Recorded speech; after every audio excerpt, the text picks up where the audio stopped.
How to use Strava Offline 2025 full guide. So, there are some things you can do without internet. The first thing is to record activities without internet. So you can record activities offline using only GPS, so there's no mobile data needed. Strava will capture your route once you have it activated, distance, pace, etc., and sync it once you're back online. So if you start in airplane mode with GPS on, Strava still logs the activity successfully.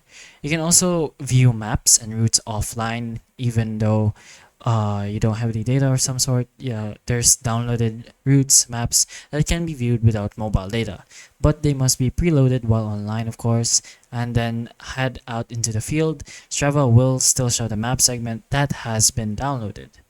And for best practices, you can load maps, routes beforehand.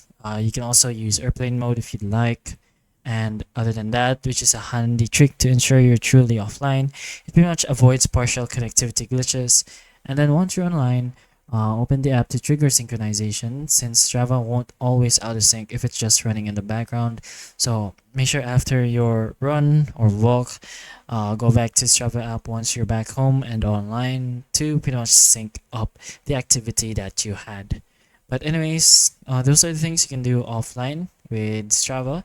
So hopefully the information can help you. And if it can, please like and subscribe for more videos like this. And that's all.